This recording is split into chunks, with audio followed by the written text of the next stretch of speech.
ナモタッサーバガワット Namo tassa bhagavato アラハット arahato サンマーサムタッサ samma sambuddhassa ナモタッサーバガワット Namo tassa bhagavato アラハット arahato サンマーサムタッサ samma sambuddhassa 세상의 존귀하신 님, 세상에 존귀하신 거룩하신 님, 거룩하신 님 올바로 원만히 깨달으신 님, 올바로 원만히 깨달으신 님 부처님께 예경하나이다. 부처님께 예경하나이다.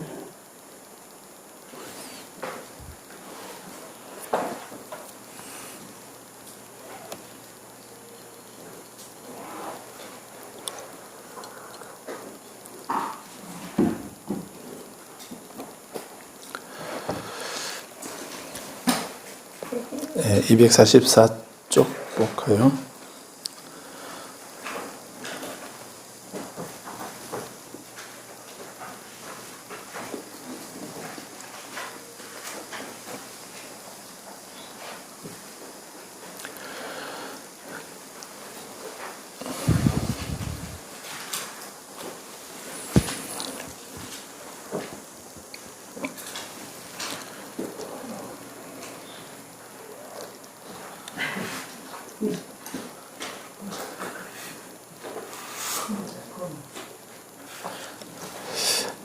예.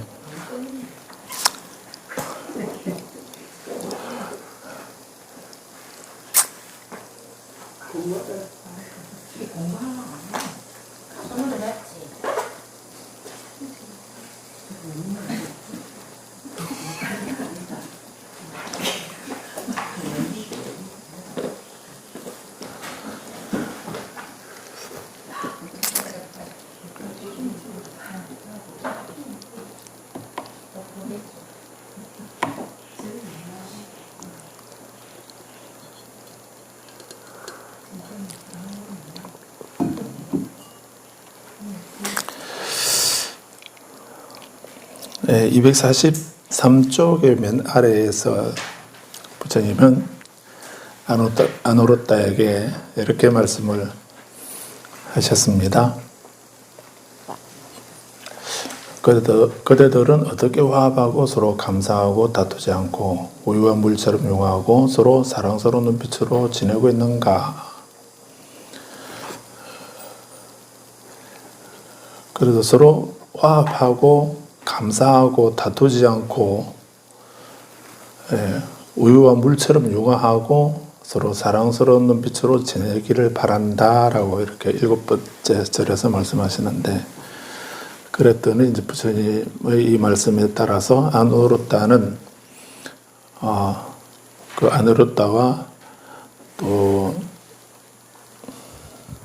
세 사람이 난디아와 김빌라가 같이 수행을 하면서, 근데 이분들은 다 왕족들이죠. 석가족들입니다.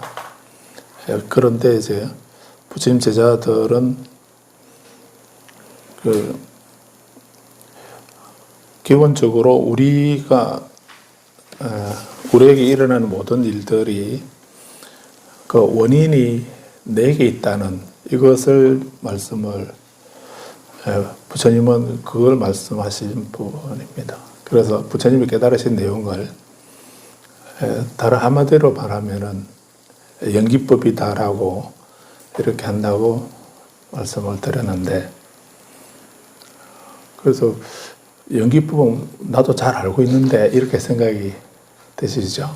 쉽다고 생각하시겠지만 아주 중요한 것입니다. 그리고 부처님께는 우리가 불교라고 이렇게 하게 되면 좀 심오하고 신비롭고 또 뭔가 알 수 없는, 또 법화경에 말씀하셨듯이 유불여불, 부처님과 부처님끼리만 알 수 있는, 그는 뭐 아무나 알 수 있는 그런 것이 아니다라고. 그래서 범인들은 알 수 없는 그런 심오한 뭔가 있는 그런 게 부처님 가르침이고 부처님 법이다라고 우리는 그런 생각을 하게 되는데, 사실은 부처님은 그렇게 그런 말씀이나 그런 질문에 대해서는 부처님은 판단을 보류하시죠. 그게 무슨 말인가 하면, 다음 장에, 다음 부분, 다음 기회에 말씀하는 것이기도 한데, 이 세상이 영원한가, 영원하지 않는가, 또 사후 세계가 있는가, 없는가 하는 이런 그런 14가지 알 수 없는 그런 그 말을 줄이면은 불자님들이 잘 아는 그 얘기, 닭이 먼저인가, 알이 먼저인가 하는 그런 질문처럼 뭐가 먼저 있었죠? 닭이 먼저였습니까? 알이 먼저였습니까? 그래서 이런 거는 그런 것처럼 그런 거는 무한소급이라고 이렇게 말합니다. 무한소급. 계속 거슬러 올라가서 끝이 없다고 하는. 닭이 있으니까 알이 있는 거지. 닭이 알을 낳았으니까 있는 거지. 알이 있으니까 닭이 부화된 거지. 이렇게 해야 되면 어느 쪽이 선후가 어떻게 되는가 하는 거를 결정할 수가 없죠. 닭이 먼저고 알이 먼저고 닭이 먼저고 알이 먼저고 계속 이리 올라가도 끝이 없이 끝까지 올라가도 끝이 없는 이런 것을 무한소급이라고 이렇게 말합니다. 그런 것하고 그래서 그런 거는 그냥 말장난에 불과하다라고도 할 수가 있고요. 그 닭이 먼저였으면 어떻고 알이 먼저였으면 어떻겠습니까? 지금 당장 우리 집에 마당새가 있는가 없는가 이게 더 중요한 거지. 그게 뭐가 문제였는가 하는 이런 것은 뭐 2차적인 문제입니다. 그리고 다음 생이 있는가 없는가, 이 세상이 영원한가 영원하지 않는가 하는 이런 문제. 또 윤회를 하는가 안 하는가 하는 이런 문제도. 그 윤회 문제도 우리는 다른 입장에서 또 생각을 해봐야 됩니다. 그런데 아무튼 이런 문제에 대해서는 부처님은 거기에 대해서 질문을 드리게 되면 부처님은 대답을 안 하십니다. 가만히 침묵을 지키셨다고 이렇게 말하죠. 그래서 그것을 무기라고 이렇게 합니다. 기로 갈기자, 기로 갈기. 그래서 말씀을 안 하신다. 우리 말로 요즘 쓰는 말로는 판단유보 이렇게도 할 수 있습니다. 그 부처님이 그 사실을 다음 생에 있는지 없는지를 모르셔서 말씀을 안 하신 것이 아니고 그게 있다고 부처님이 다음 생에 있다라고 이렇게 말씀하셔도 이의를 제기하는 분이 있습니다. 없다고 해도 이의를 제기합니다. 지난번 우리는 무량소경을 가지고 공부를 했는데 아미타경에도 보면은 극락세계에는 서쪽으로 10만억 국토를 지난 그곳에 한 세계가 있는데 그 국토를 극락이라 한다라고 이렇게 했습니다. 거기 부처님이 계시는데 아미타 부처님이라 한다. 아미타라고 한다. 이렇게 설하고 있습니다.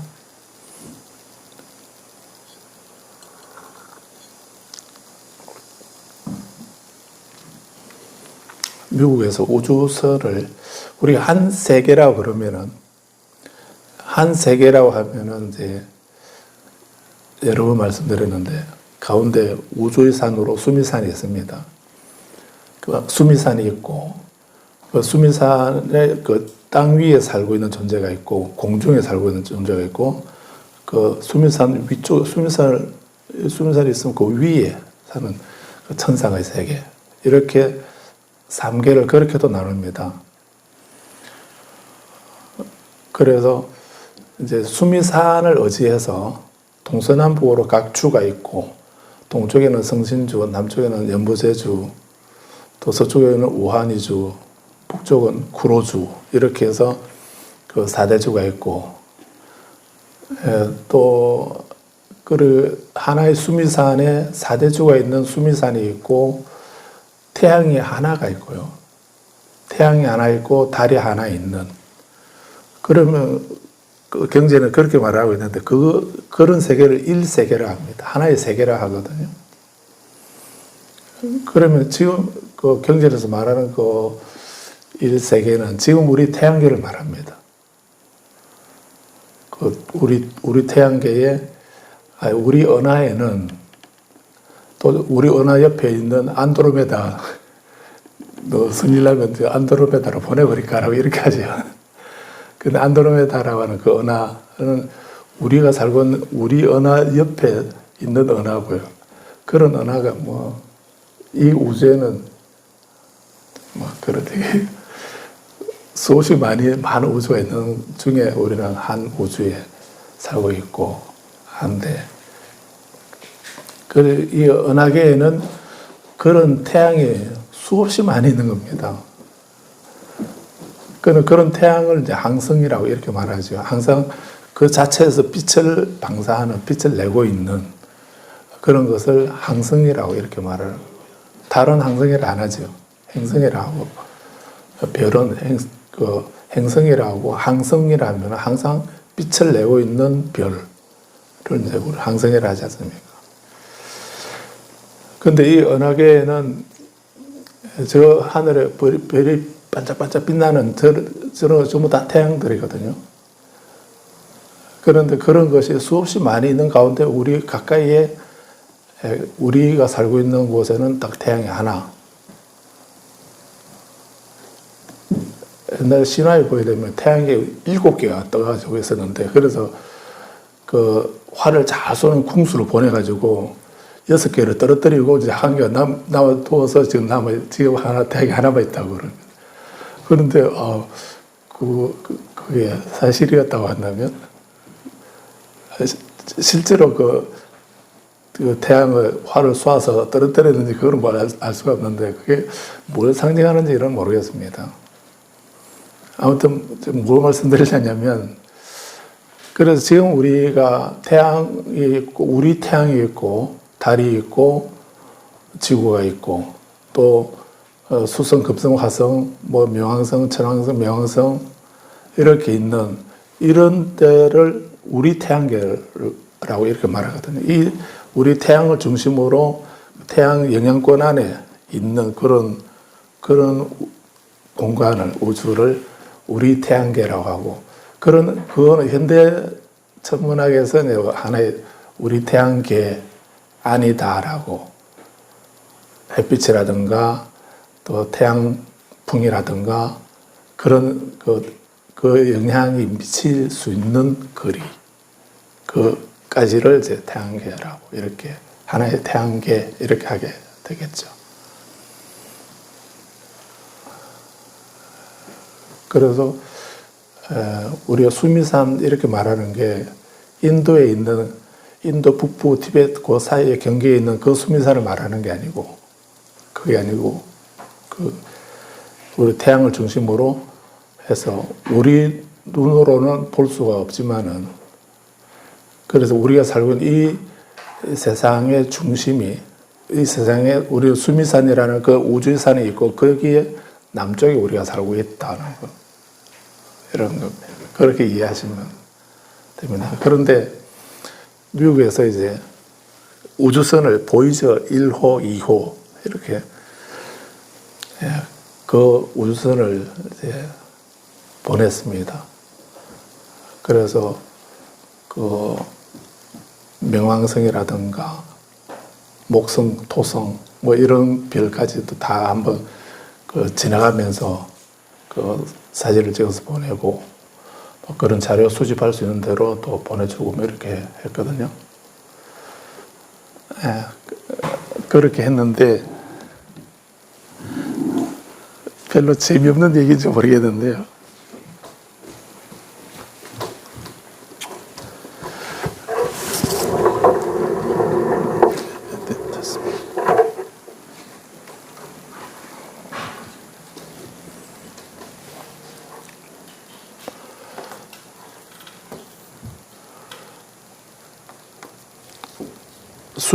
수미산이 있으면은 여기 우리가 땅 위에 발을 붙이고 살아가는 지상이 있고 또 공중의 팔을 땅에 붙이지 않고 살아가는 존재들, 공중에 살고 있는 존재들이 있고 이 수미산 위에 천상의 세계 이렇게 말할 수 있습니다. 그리고 이제 하나의 태양이 있고 하나의 달이 있고 이런 것을 이제 하나 일세계라고 하나의 세계라고 이렇게 말하는 겁니다. 그런데 이제 그 태양이 있는 중심에 지금 우리가 볼 때 태양 주변으로 태양이 있고 이제 뭐 수성, 금성, 화성, 목성, 뭐 토성, 명왕성, 천왕성 뭐 이렇게 많은 별들이 쭉 이렇게 있지 않습니까? 태양 중심으로 돌고 있다고 이렇게 말하거든요. 그리고 이 태양은 수미산 주변으로 이렇게 돌고 있는 거고. 그런데 보이저 1호, 2호를 그 우주선을 이제 우리 지구에서 우주선을 보내는데 이 태양계 그까지 그 태양의 영향이 미치는 그 거리를 넘어서 이제 여기 벗어났다고 하거든요. 이 경계를 벗어났다고 그럽니다. 여기까지 날아가는데 얼마나 걸렸는가 지금 정확하게 모르겠는데 30년인가 40년인가 지금 그때 그만큼 날아갔거든요. 지금 3, 40년 전에 그 우주선을 그 보이저 2호가 지금 여기까지 가서 이제 계속 날아가서 그 몇십 년 동안 날아가서 비로소 겨우 이제 태양계권을 벗어났다는. 그래서 이제 여기 좀 갔을 때 그 과학자들이 계속 이쪽 방향으로 날아가는데 카메라를 앞쪽으로 계속 비추면서 가다가 잠시 돌아서 그 자리에 멈춰가지고 방향을 돌려가지고 여기서 우리 모습을 한번 찍어보자 이렇게 지구를 한번 찍어보라고 이렇게 명령을 한 겁니다. 그래서 우리는 이 세상에서 그 서로 국가가 나눠져 있고 나라가 나눠져가 있고 한 나라 안에도 또 지역이 나눠지고 거기서 서로 아웅다웅 이렇게 치열하게 살아가고 있는 그런 우리가 살고 있는 지구. 여기서 비춰보면서 사진을 찍어보니까 이 큰 땅덩어리의 지구가 작은 점 하나로 하얀 점, 그래서 창백한 하얀 점이라고. 그래서 아주 미미하게 겨우 조그마한 점 하나로 보이더라는 그 사진을 여기서 찍어보니까. 우리가 살고 이 세상에 이게 우주의 중심이고 이렇게 큰 땅덩어리 또는 여기서 우리 그 희노애락을 느끼면서 서로 아웅다웅 살아가고 있는 그런 우리는 우물한 개구리처럼 이렇게 이게 세상의 전부다라고 생각하고 이렇게 우리 살아가고 있었는데 여기서 보니까 그런 우리 지구가 이 우주에서 보면 우주의 안목으로 보게 되면 아주 모래알 같은 작은 한 점에 불과한 그런 것이 실제로 이제 사진으로 찍어보니까 그런 모습이 찍히더라고. 그래서 창백한 빛이라고 그런 식으로 얘기를 합니다. 그런데 제가 말씀드리려고 하는 거는 그래서 아메타경에서 서쪽으로 10만억 국토를 지난 곳에 10만억 국토를 지난 거기에 그 10만억입니다. 10만억 국토를 지난 곳에 한 세계가 있는데 거기를 극락이라 하고 거기에 그 아미타부 부처님이 계신다로 이렇게 말씀하잖아요. 근데 우리가 우주선 타고 달에도 가보니까 뭐 아무도 사람이 살 수 있는 곳이 아니더라라고 이렇게도 말하고 또 화성에도 지금 우리 계속 우주선이 가고 있기도 한데, 그게 옛날에는 뭐 몇십억 년 전에는 살기 좋은 그런 땅이었을지 몰라도 지금은 그냥 사람이 살 수 없는 그런 곳이라는. 금성은 거기는 또 낮에 온도가 한 400도, 300도, 400도 정도 된다고 그럽니다. 해가 비칠 때는. 그는 생명체가 살 수 없는 그런 곳이죠. 그런데 그 10만억 국토를 지난 저 서쪽으로 10만억 국토를 지난 거기에 극락이 있다라고 이렇게 경전에서 말씀하고 있거든요. 이거를 우리가 알 수 있는, 우리가 갈 수 있는, 몇십 년 동안 날아가서 갈 수 있는 게가 겨우 한 국토거든요. 이 1세계를 하나의 국토라 하는 겁니다. 그러면 10만억 국토를 지나가니까, 이제 3, 40년 동안 계속 쉬지 않고 날아가서 겨우 이제 태양계를 이 영향권을 벗어나는 정도까지 도달했다고 그러는데, 그게 한 국토가 1세계인데, 그 2세계 이후에, 이 이후에 뭐가 있는지 우리 지식으로는, 우리 지혜로는 알 수가 없습니다. 근데 10만억 국토를 더 지난 거기에 극락이라는 세계가 있다고 하는 경전에서 말씀하고 있는데, 우리가 가보니까 없던데, 여기까지밖에 안 가봐놓고, 근데 아무것도 없다라고 이렇게 부정할 수 있을런가? 부정할 수 있는 근거가 없습니다. 아무튼 우리는 뭐 고추부터 깨어나도 이 10만억 국토를 지난 여기에 뭐가 있는지 이거를 우리는 알 수도 없고 볼 수도 없고 그런 것입니다. 근데 가는 방법이 있다고 부처님 말씀하잖아요. 아미타불 10번만 부르면 간다고 이렇게 하거든요.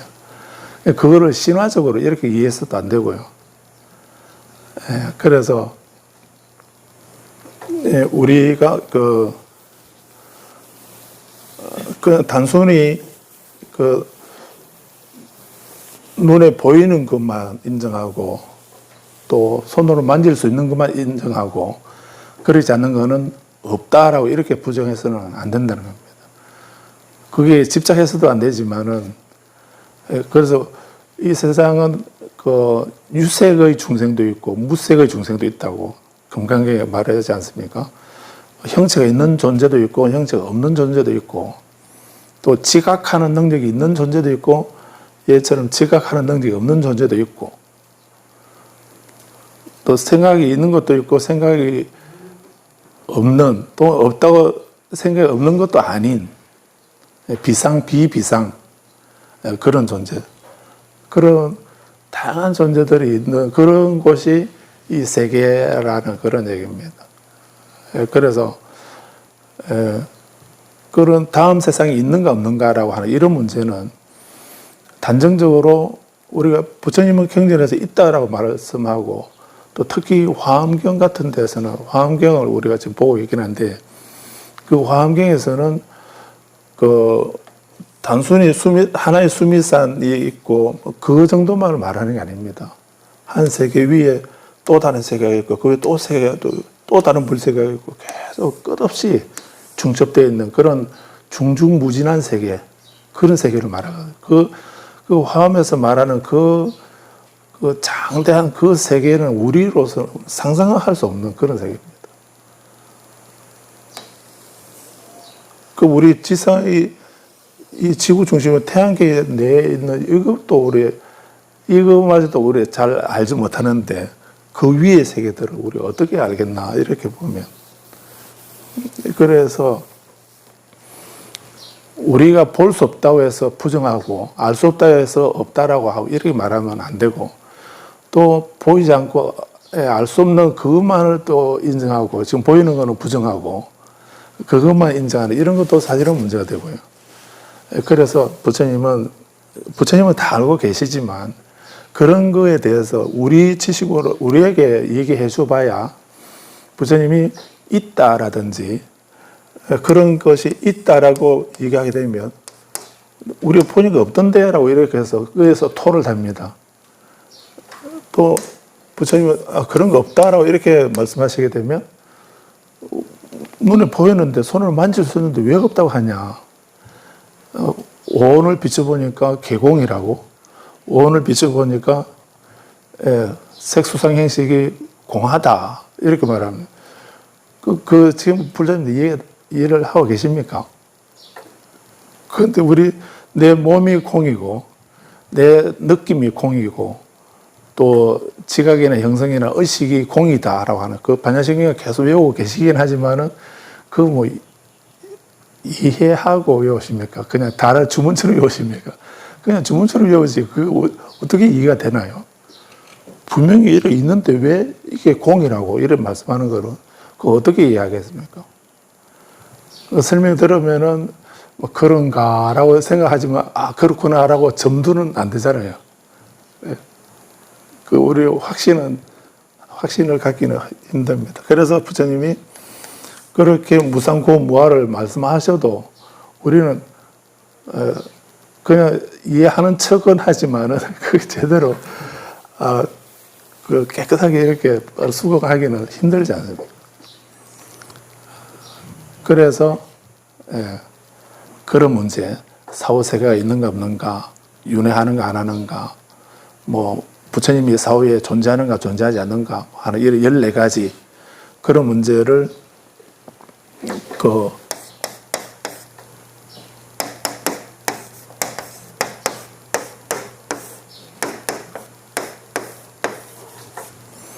형이상학적인 문제라고 이렇게 말하지요.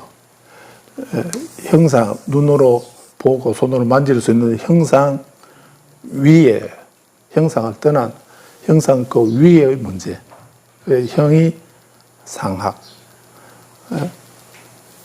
이런 문제에 대해서는 그래서 지금 당장 우리가 눈에 보이는 이거는 바로 눈에 보이니까 있으면 있다 없으면 없다 크면 크다 작으면 작다 이렇게 말할 수 있지 않습니까? 그런데 그 형상을 떠난 형상 위 형상을 떠난 그런 문제에 대해서는 그런 문제는 거기에 대해서 말을 하게 되면 우리가 눈에 안 보이고 손으로 만질 수가 없기 때문에 그 유무를 말하게 되면 우리가 그 공감하기가 되게 힘들지 않습니까? 그래서 이런 문제를 형이상학에 대한 이런 문제를 질문하게 되면 부처님은 그런 거에 대해서는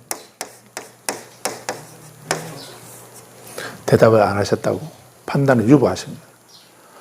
부처님 몰라서 말씀 안 하신 게 아니고 유든지 무든지 이런 말씀하게 되면 다 꼬투리를 잡아서 토를 단다는 거예요. 그런데 그런데 집착해서 있다든지 없다든지 이렇게 논쟁하는 사이에 본인이 늙고 병들고 호련히 죽게 되는 겁니다. 그러면은 이런 문제가 있다고 한들 없다고 한들 그게 본인에게 무슨 상관이 있습니까? 그것보다 더 중요한 것은 지금 내 마음속에 일어나는 내가 지금 마음에 일어나는 이 번뇌를 이 고통을 어떻게 지멸하는가 하는 이 문제가 더 급하고 중요한 거잖아요. 이 문제를 해결하고 난 뒤에 발등에 떨어진 불을 끄고 난 뒤에 그 다음에 이제 이거 어디서 날아왔지? 누가 던졌지? 이런 식으로 하게 되면 그건 문제가 다른데 발등에 불이 떨어져가지고 온몸에 타고 있는데 누가 던졌냐, 왜 던졌냐, 그 온도가 몇 도가 되는가, 이런 거 다 계산하고 난 뒤에 불 꺼라 이렇게 하게 되면 그 하나도 계산하지 못한 상태에서 병들어서 죽어버리는 그 사람 목숨 잃어버리고 난 뒤에 그게 밝혀지고 나면 무슨 의미가 있나. 그래서 그것을 도가살의 비유라고 이렇게 경전에서 말씀하고 있는 겁니다. 그래서 불교는 지난 시간에도 말씀드렸듯이 그 불교의 출발점은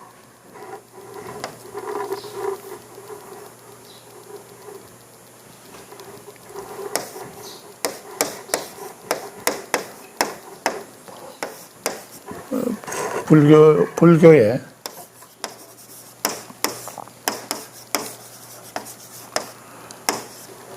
불교의 시작은, 불교의 출발점은, 불교는 어디서부터 시작하는가? 부처가 가르치면 뭐부터 시작하는가? 불교의 출발점은 괴로움, 고에 대한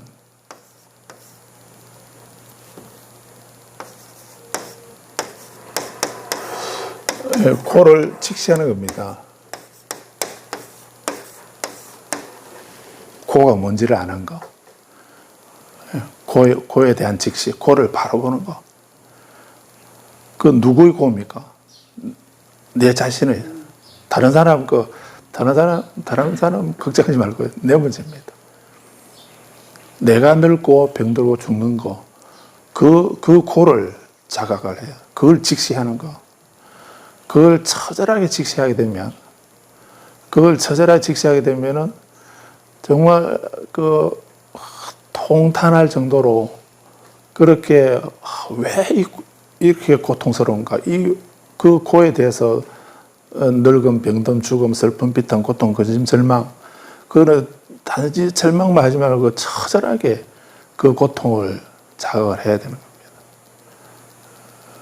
그래서 그 아티시아 존자도 우리가 보리심을 일으키려 하고 수행을 하려고 그러면은 이 삼계의 고에 대해서 자각을 해야 된다. 이 윤회의 고통에 대해서 처절하게 고통을 느껴야 된다. 내가 지금 사람으로 태어나 있지만은 명상을 하면서 내가 지옥에 태어났다고 생각하고 지옥의 고통을 내가 느껴보는 겁니다. 그런데 지옥의 고통을 보려고 그러면은 지장경 보시면 되죠. 그 지장경 보시면 다 겁이 나서 잘 안 보신다고, 무섭다고. 왜냐하면 지옥 얘기가 너무 많아가지고요. 천상 얘기나 극락 얘기를 좀 많이 하시면 좋겠는데, 지장경에 지옥품도 안 했던가요? 그래서 지옥 얘기, 우리가 생각도 못한 그런 지옥 얘기들을 많이 하고 있습니다. 그래서 그 지장경 읽으면 그는 저주를 받아서 우리가 내가 혹시 지옥 떨어질지 모르겠다 싶어서 그래서 겁이 나서 안 보는 사람도 있거든요. 그 말이 아니고, 그런 무서운 지옥에 안 가려고 하면은 누가 지옥에 가는 표를 누가 사냐. 그거는 악업을 짓게 되면은 거기 지옥에 가게 되는 이런 고통을 받게 된다 하는 거를 보여주는 거죠. 그 지장경은 업에 대한 가르침입니다. 업보에 대해서 그렇게 우리가 이해할 수 있는 수준으로 이렇게 설명한 것이 지장경입니다. 그래서 또 축생으로 태어나서 내가 축생으로 태어났다면 축생이 받는 그 고통을, 그 처절한 고통을 저렇게 우는 겁니까? 노래하는 겁니까? 제가 지금 우는 겁니까? 노래하는 겁니까? 그래서 제가 왜 울지? 이래 본인이 슬프니까 저 노래 소리도 새가 우는 것처럼 들리는 거예요. 본인이 행복하게 되면 새는 배가 고파서 막 이렇게 아우성 치는 소리인데 우리는 새가 노래한다라고 이렇게. 저 우는 건지 노래하는 건지는 새에게 물어봐야 알지. 우리가 어떻게 하겠습니까? 그런데 내 입장에서 내가 행복하면 저 노래 소리로 들리고요. 내가 불행하면은 막 우는 소리, 통곡하는 소리로 들리고. 그 두견새가 밤새도록 그렇게 피를 토하듯이 이렇게 우는 거. 그게 그 두견새가 그렇게 슬프게 막 피를 토하듯이 이렇게 울던가요. 친구를 찾고 짝을 찾는 그 아름다운 사랑의 노래를 부르고 있는데 우리는 피를 토하듯이 운다고 이렇게 그렇게 하잖아요. 다 내 입장에서 이렇게 얘기하는 거지. 그 본질하고는 다르지 않습니까? 지금 뭐 얘기하지? 그래서 어떤 사람이 제가 저쪽에 있을 때 그때 들은 얘기인데 어떤 불자가 그분이 그쪽 동네 건너면 거기 살고 있는 분인데 누구라 말을 못하겠는데 그분이 직접 하는 얘기를 내가 들었거든요. 근데 그분이 좀 잘 사실은 좀 좀 넉넉하게 사시는 분인데, 그는 저러 오셔가지고 이제 노수님의 법문 듣고 뭐 이렇게 하다가 공연 끝나고 그 마루에 앉아서 이렇게 얘기하다가 스님요 이렇게 그 노수님이 스님요 이렇게 하더니 저는 금생에는 이제 사람으로 이렇게 살아서 뭐 이래저래 살았으니까 다음 생에는 그 새가 돼가지고 훨훨 날아다니면서 이렇게 살면 좋겠다고 그런 얘기를 하더라고요. 그래서 그 소리 들으면 큰일 날 소리를 좀 하고 있구나 싶었습니다. 그분은 새가 되어서 심리학적으로 가만히 생각해보면 그 사람이 좀 다른 사람이 객관적으로 볼 때는 좀 넉넉하고 편안하게 이렇게 잘 사는가 보다 이렇게 생각이 되는데 본인은 그 울다 집안에 그 울타리 속에 어른들 모시고 집안에 살림살이 하고 뭐 이렇게 하면서 되게 구속되고 속박된 삶을 살았는가. 그래서 다음 생에는 이제 그렇게 억압 안 받고 속박 안 되고 새처럼 창공을 날아다니면서 좀 자유롭게 살고 싶다는 이 생각 많이 하고 있는가 보다 이 생각을 하게 됐는데 다음 생 축생으로 태어나기를 원이 바르니 축생이 되기를 바란다는 거 얼마나 끔찍한 일입니까? 그건 불자님 집에 있는 뽀삐가 귀엽긴 하겠지만은 내가 저렇게 돼서 저런 삶을 살고 싶다 이 생각 들지는 않지요.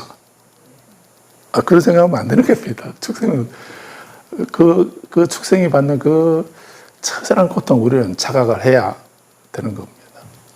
한쪽 면만 보고 귀엽고 깜찍하고 예쁘다 이것만 보고서 난 다음 생에는 축생이 돼야지 이렇게 하면 안 되는 겁니다. 그건 우리 불교 공부 잘못한 겁니다. 그래서 고에 대해서 처절하게 자각을 해야 그 고에 대해서 자각하는 거 그게 불교 공부의 첫 출발입니다. 그거 안 하고 그리고 그거는 그대로 내버려 두고 좀 더 많이 뭐 하는 일도 잘 되고 몸도 건강하고 더 예뻐지고 건강하고 오래 살고 뭐 부자가 되고 뭐 이런 거 계속 그것만 얘기한다면 그건 불교 공부 지금 안 하고 있는 겁니다. 그 불교 공부는 고에 대한 자각에서부터 시작하는 겁니다. 그래 이 고에 대해서 처절하게 자각을 해야 그래야 그 다음에 이 고가 왜 생겼지? 그 원인을 찾으려고 하는 그 마음이 생각나고 그리고 두 번째 고에서 벗어나야 되겠다 하는 이 생각이 들게 되거든요. 그래서 아마 그분도 그 고에 대한 자각을 처절하게 못했기 때문에 몸 바꿔서 이제 새가 되어서 좀 자유롭게 살아야 되겠다고. 히말라야 어떤 산에 어떤 새가 있는데요. 이 새가 그 추운 나무가지에 앉아서 밤새 호들호들 떨면서 그 히말라야 그 설산은 얼마나 춥습니까? 그 추운 데서 그 나무가지에 앉아서 밤을 지새우면서 날이 밝기만 해봐라. 그럼 내가 좀 여러 털이라든가 뭐 이런 거 많이 주워가지고 따뜻한 집을 지어서 이제 내일 저녁에는 춥지 않도록 그런 따뜻한 집을 내가 만들어야 되겠다. 밤새 오돌오돌 떨면서 그 생각을 한다는 거예요. 그러면서 그 밤을 고통 속에서 지샌다는 겁니다.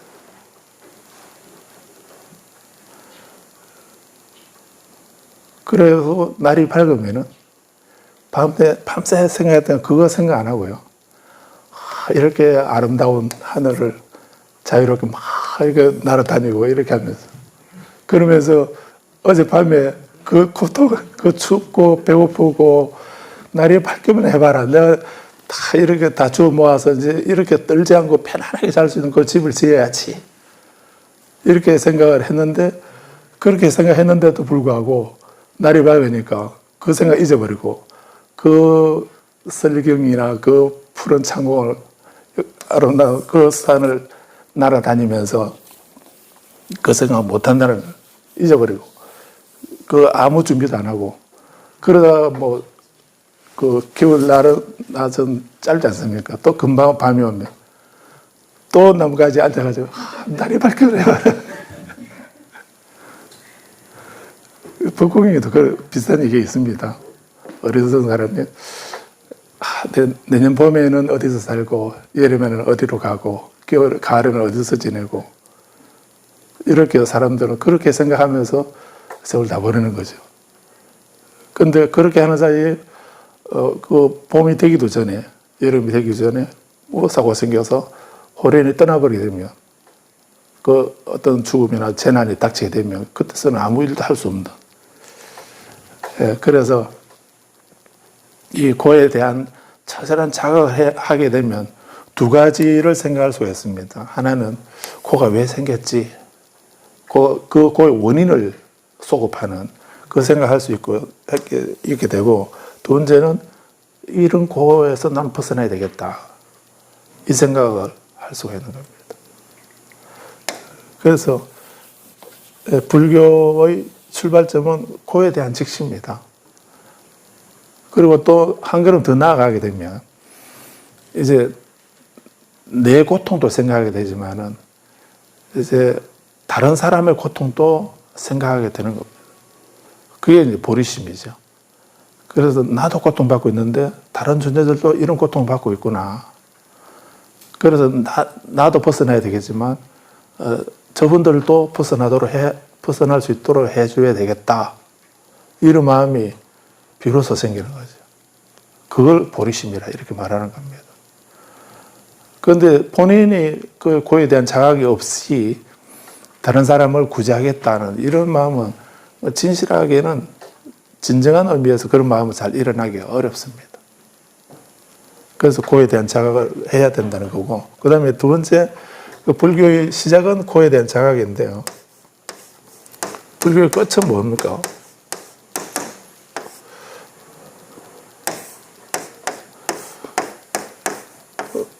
그래서 불교에서 우리가 수행을 하고 공부를 하고 이렇게 하는 것은 불교의 끝은 고의 소멸입니다. 그 부처님은 딱 두 가지만 말씀하신다 하셨거든요. 나는 고에 대해서만 말한다. 그 다음에 고의 소멸에 대해서만 말한다. 불교의 처음과 마지막은 이렇게 고와 고의 소멸. 이것이 불교의 처음 시작이고 종점이라. 그럼 우리는 이걸 위해서 출가도 하고 수행도 하고 공부도 하고 명상도 하고 온갖 일을 하는 이유는 내게 있는 이 고통을 어떻게 소멸할 건가 하는 이 고를 소멸하기 위한 그런 노력이다. 이렇게 보시면 됩니다. 자, 그래서 이런 그 고에 대한 자각도 내게 일어나는 이거를 자각하는 거고, 또 고의 소멸도 내게 있는 괴로움을 소멸하는 그것이 우리 수행의 궁극적인 목적이다라고 이렇게 볼 수 있습니다. 다른 사람이 해주는 게 아니고 내가 해야 되는 거예요. 내게 일어나는 고를 어떻게 소멸할 건가. 이것이 가장 중요한 문제다라고 볼 수 있습니다. 그런데 이런 고의 문제나 고의 소멸에 대해서 이것을 부처님이나 다른 누구가 이렇게 이런 것을 이루어 주신다고 한다면 문제가 다르죠. 이 고와 고의 원인에 대해서 분명하게 아신 분을 부처님이라 하지 않습니까? 부처님 당신의 그 고와 고의 원인에 대해서 명확하게 아셨지만은 그 부처님이 아셨다면 부처님이 아신 거고 내가 안 건 아니죠. 부처님이 아셨듯이 나도 알아야 된다는 거예요. 부처님이 없애셨듯이 나도 내가 없애야 된다는 거예요. 다른 사람이 없애주는 게 아니고요. 어머니였던 일체 중생을 저의 부모를 부처님께서 구해 주십시오로 이렇게 해서는 안 되잖아요. 부처님이 구해 주실 수 없지 않습니까? 내가 구해야지. 내 부모는 내가 구해야 되고요. 내 고통은 내가 없애야 되고요. 내 속박은 내가 해탈을 얻어야 되는 거지 다른 사람이 해줄 수 있는 문제가 아니라는 거. 거기에 대한 처절한 우리 자각이 있어야 되는 겁니다. 그래서 우리가 그런 문제를 내가 해결하기 위해서 우리는 서로 출가를 한 거죠. 부처님 제자들이 출가한 이유도 거기였습니다. 그래서 이렇게 출가한 이들이 서로 그런 목적을 가지고 이렇게 출가를 했고 또 본인이 세상에서 좀 다르게 살아갈 수도 있지만은 나는 부처님 제자가 되어서 부처님을 섬기고 시봉하는 그런 삶을 살아야지 이렇게 출가한 건 아니거든요. 그 때문에 출가한 게 아닌 겁니다. 부처님이 그렇게 부처님에게 있는 고타마 시타르타 왕자가 느꼈던 그 고통을 그 자신의 그 늙음, 병듦, 죽음이라고 하는 그 고통을 없애기 위해서 벗어나기 위해서 출가를 하신 것처럼 또 그 방법을 아셔서 부처님이 되셨고 그 방법을 우리에게 일러주신 분이 부처님이시니까 그분을 의지해서 그 가르침을 따라서 그 길을 걸어가서 나도 부처님처럼 내 문제를 해결한 그런 완성된 인격을 갖춰봐야 되겠다 하는 이런 생각으로 우리가 출가하는 것이거든요. 우리가 부처님을 믿는 그 불자가 되는 이유도 거기에 있는 겁니다. 내게 일어나는, 내 집안에 일어나는 이런 문제를 하나님이 해결해 주신다. 이렇게 하게 되면, 그렇게 하면 되잖아요. 그분이 내게 있는 이 문제를 해결해 주신다. 이렇게 생각하는 사람들은 그리로 간 겁니다.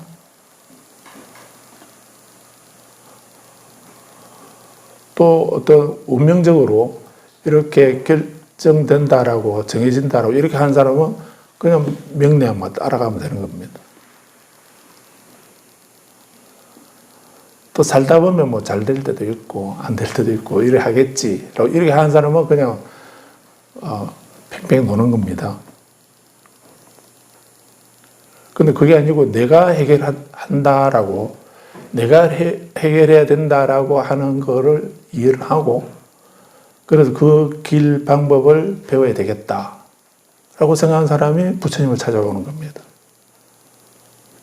그래서 우리 영업 있는 부처님이 우리 부처님이 내가 가지고 있는 그 많은 소원 가운데 한 가지 소원은 우리 부처님은 들어주시겠지라고 하는 그 믿음으로 그런 믿음으로 우리가 부처님을 찾는 게 아니고 어떤 부처님이라도 부처님의 어떤 말씀이라도 그 말씀을 내가 따라서 의지에 수행하게 되면 그렇게 내가 공덕을 쌓고 짓게 되면은 나도 부처님처럼 그런 고귀한 삶을 살 수 있다라고 하는 그런 확신을 가지고 우리는 그거를 배우는 겁니다.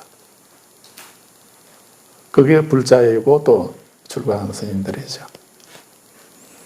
그래서 이런 뭐 다 아시는 부분이긴 한데 이런 사실을 우리가 확신을 갖고 있어야 그래야 이런 경전에 이런 말씀들도 비로소 우선은 이해를 할 수가 있습니다.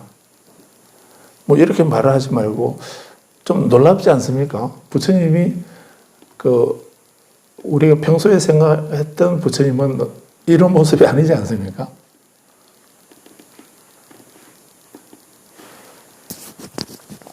일장에 보게 되면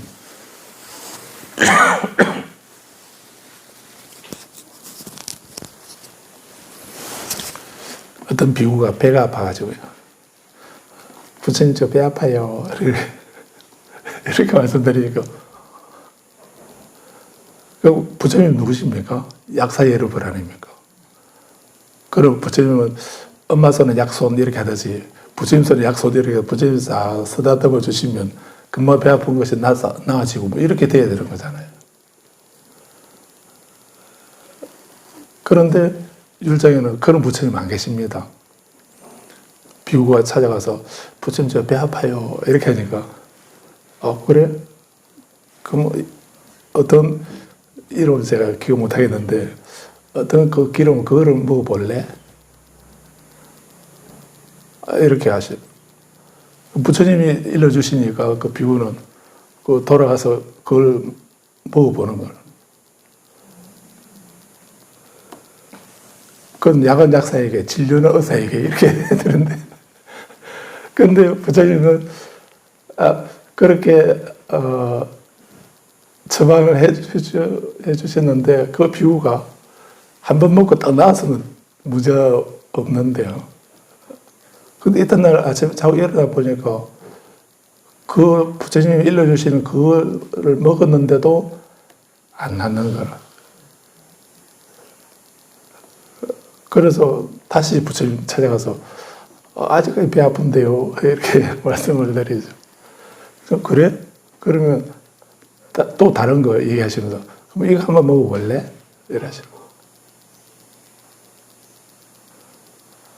그래서 그 비구가 두 번째 또 그걸 먹고 이튿날 또 안 나와가지고 또 세 번째 가서 부처님께 아직 배가 아픕니다. 라고요. 그럼 다른 걸 먹어봐라. 이렇게.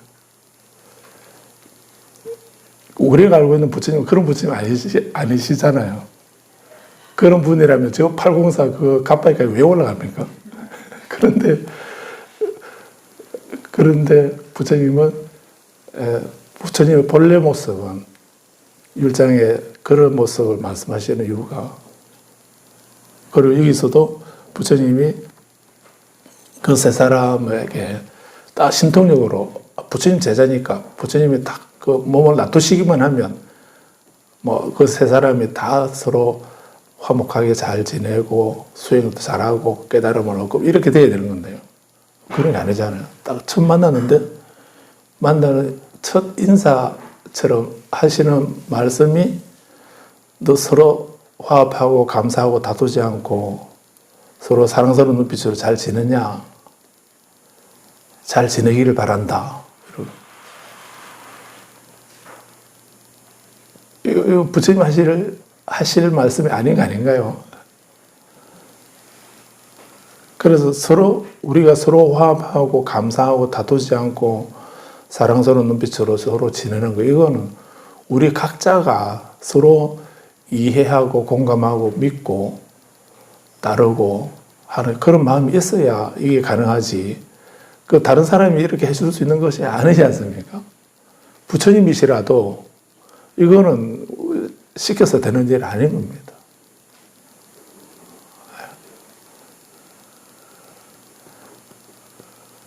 그래서 불교가 이렇게 우리가 고에 대한 자각도 우리 스스로가 해야 되고 그 원인도 내가 알아서 원인이 뭔지를 내가 찾아서 그거를 내가 그 원인을 내가 없애야지 다른 사람이 없애주는 것이 아니다는 거, 그 원인은 꼭 아셔야 됩니다. 그래 부처님에게 찾아가서 부처님은 그렇게 말씀하시는데 우리는 계속 엎드려서 부처님이시여 이렇게 되도록 해 주십시오 이렇게 빌고 있다고 한다면 그건 부처님 말씀을 지금 우리 왜곡하고 있는 거죠. 잘못 알고 있는 것입니다. 그래서 이런 부분도 보시면서 그냥 보지 마시고 불교의 그런 관점을 이해를 하셔야 이 부분이 정말 부처님이 자유로우신 분이시다 하는 것을 알 수가 있습니다.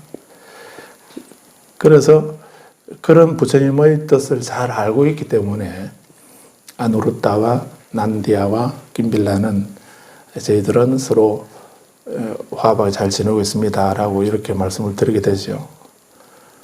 그렇게 잘 지내는 것도 중요하지만 그 다음에 두 번째 중요한 거는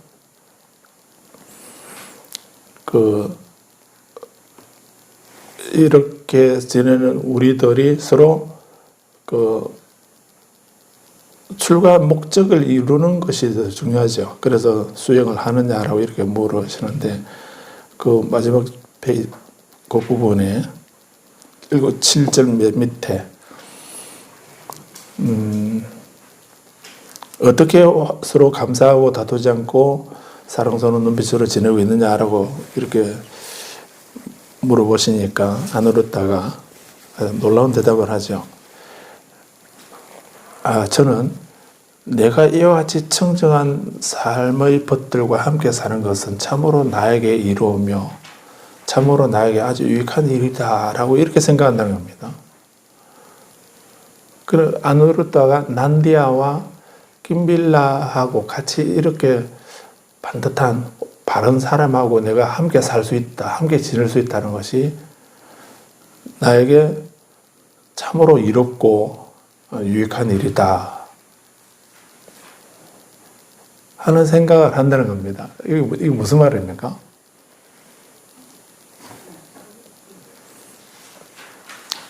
그래서 우리가 한 가족이 되고 한 가정을 이루고 한 가족이 되고 한 도반이 되고 이렇게 하는 거는 그래 서로 상대를 존중하고 인정하고 존중하고 그 만남의 고귀함을 소중함을 우리가 자각할 때 비로소 우리는 그 귀한 줄 알고 존중할 수가 있게 되죠. 그런데 다른 것과 비교해서 항상 불평, 불만을 가지게 되면 그 어떤 신의를 가지지 못하게 되면 그 만남이 얼마나 귀하고 소중한가를 알지 못하게 되면 거기서 서로 화합이라든지 이런 것은 그건 어렵지 않습니까? 그런 안 생기지 않습니까? 좋다 나쁘다 하는 이런 걸 떠나서 내가 이런 사람하고 이분하고 이 사람하고 또 이런 사람들하고 이런 청정한 삶의 것들과 함께 사는 것은 참으로 나에게 이롭고 아주 유익한 일이다라고 하는 이런 생각을 가져야 우리 가정에서도 마찬가지입니다. 가족들에게도 부모에게도 부모에 대해서도 그렇게 그 소중함을 알아야 그래서 부모에게 효도를 한다든가 이런 것 하지 그런 거 없이 뭐 나에게 해준 게 있는 뭔데요? 이렇게 하고 그거 따지고 뭐 이렇게 하게 되면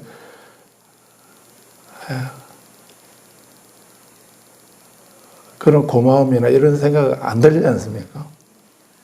그래서 이 아누르타가 난디아와 김빌라가 아누르타에게 어떻게 해줬는지는 모르겠지만 근데 아누르타는 그 두 사람이 자기에게 어떻게 해주는 거 그게 문제가 아니고 아누르타의 기본 생각이 이런 좋은 사람하고 내가 같이 지낸다는 것이 얼마나 행복하고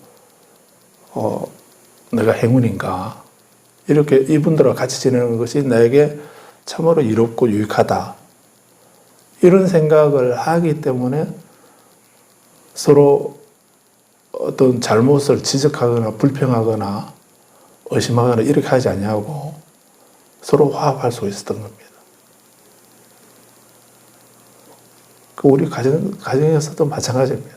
직장에서도 마찬가지고 사회에서도 마찬가지고 그래서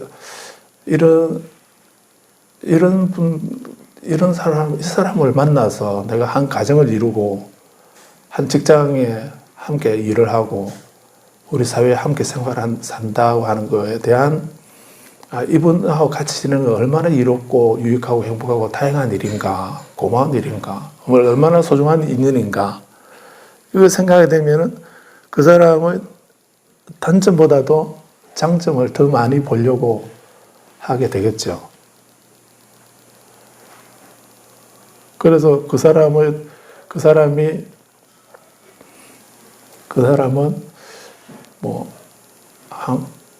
99%는 부정적으로 생각하고 이게 한다 하더라도 그럼 내가 어떤 이런 생각을 가지고 그 사람 대하게 되면 단 1%의 그래도 나와 함께 있어주고 함께 생활하고 함께 한다는 그것만으로도 나는 기쁘게 생각하면서 이 사람과 함께 한다는 것이 나에게 이롭고 나에게 유익하다 하는 이런 생각을 하게 되면 그러면 그것만 보고서 그 전체를 인정하고 공감하고 이렇게 하게 되면 나머지 부정적인 그런 거는 다 묻혀가지 않습니까?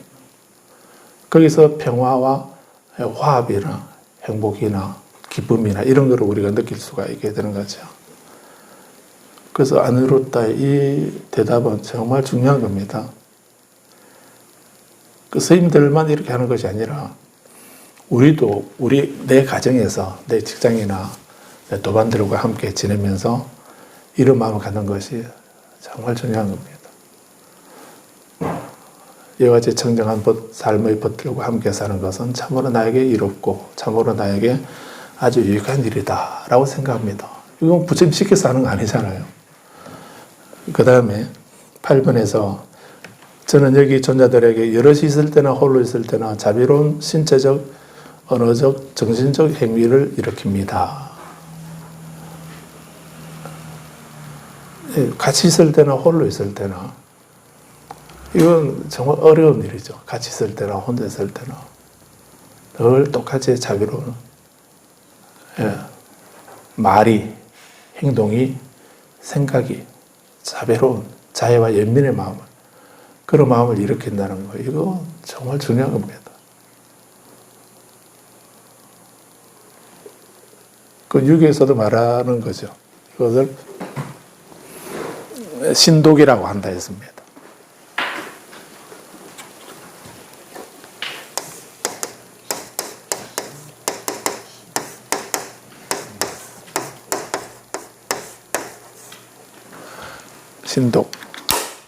신독.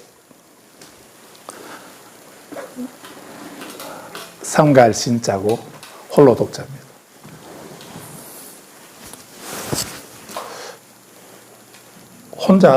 홀로 있는 것을 삼가해라. 혼자 있지 마라. 왜냐하면 혼자 있으면 온갖 딴 생각하니까. 혼자 있지 마라. 이런 말로 이해할 수 있는 그 말이 아닙니다. 신독은. 혼자 있지 마라 이 말이 아니고요. 홀로 있을 때도 여기서 말씀한 대로 여럿이 있을 때나 홀로 있을 때나 다른 사람이 안 보고 안 듣고 나 혼자만 있는 그럴 때도 나 홀로 있을 때도 삼가한다는 그거를 신독이라 하는 겁니다. 그래서 드러나나 가려지나 여럿이 있으나 홀로 있으나 늘 똑같이 인의 예지를 생각하면서 그런 사람을 군자라고 유교에서는 군자라고 하는 겁니다. 불교에서는 여럿이 있을 때나 홀로 있을 때나 자비로운 신체적, 정신적, 언어적, 정신적 행위를 일으키는 것. 그게 부처님 제자들이라는 겁니다.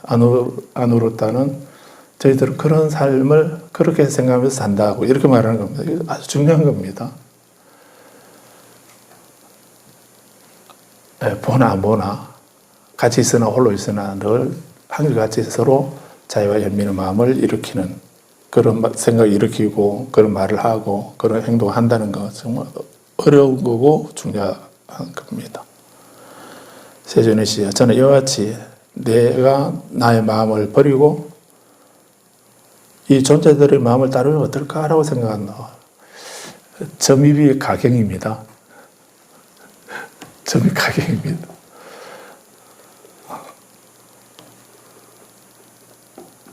내가 나의 마음을 버리고 이 존재들의 마음을 따르면 어떨까? 우리 다툼이나 싸움이 어디서 일어납니까? 나를 내세우고, 나를 주장하고, 나를 내세우고, 상대를 무시하고, 폄하하고 하는 거기서 우리가 싸움이 일어나지 않습니까? 근데 나를 낮추고, 내 마음을 버리고, 내 마음을 주장하지 아니하고, 이 존재들의 마음을 따르면 어떨까? 바보가 되라는 말은 아니죠, 이게. 그건 다른 겁니다. 그렇게 되면 우리는 경청하게 되고, 상대의 말을 경청하게 되고, 공감하게 되고, 그런 것이 있겠지만, 내 주장만 내세우고, 나만 내세우고, 나만 주장하고, 이렇게 하게 되면, 그거는 대립이나 갈등밖에 없지 않습니까? 그게 화합이라는 게 있을 수 없는 거거든요. 그 화합이나 평화는 어디서 오는가? 내 마음을 버리고 이 존재들의 마음을 따르면 어떨까 하는 이런 마음. 공감하고 경청하고 공감하는 거기에 화합이 있게 되는 것입니다. 그래서 저는 제 마음을 버리고 이 존재들의 마음을 따랐습니다. 그렇게 하니까 어떤 결과가 나타났습니까? 저희들은 몸은 여러 가지지만은 마음은 하나입니다. 몸은 여러 가지이지만 마음은 하나입니다. 우리는 몸은 하나이지만 마음은 마음은 12가지 떳떳하죠. 그러니까 늘 우리는 불안하고 불편하고 그런 생활의 연속이죠. 근데 이분들은 난디아, 김빌라, 아누르타 몸은 여러 가지인데도 마음이 하나이기 때문에 이분들은 서로 물하고 우유하고 서로 잘 엉기는 것처럼 서로 화목하게 화합하게 같이 있다는 것만으로도 평화롭고 행복하고 나에게 유익하고 도움이 된다 하는 이런 생각으로 그런 청정한 삶을 맑은 삶을 살게 된 겁니다. 우리는 이걸 배워야 됩니다. 이게 안 되면 안 된 상태에서 뭐 경전을 아무리 많이 외워도 앉아서 명상한다고 아무리 오랜 시간 명상을 해도 또 수없이 뭐 온몸을 던져서 절을 하고 연보를 하고 이렇게 해도 이게 안 되면 그게 무슨 의미가 있던가요?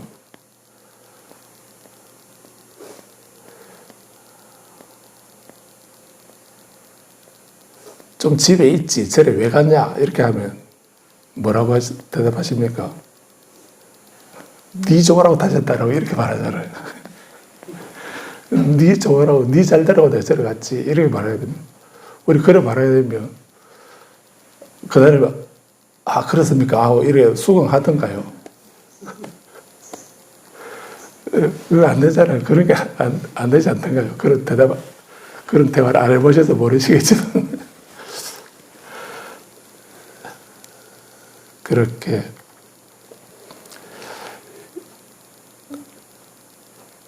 우리 이 경우에 정말 저는 지금 계속 벌써 끝내야 되는 건데 계속 몇 번째 같은 말을 되풀이하고 있는지 모르겠는데 그 뭐 수십 번을 되풀이 하더라도 이게 안 되면은 그 볼 때마다 제가 느끼는 게 그겁니다. 우리가 수행한다든지 공부한다든지 뭐 이렇게 하면 그게 무슨 의미가 있나 이게 안 되면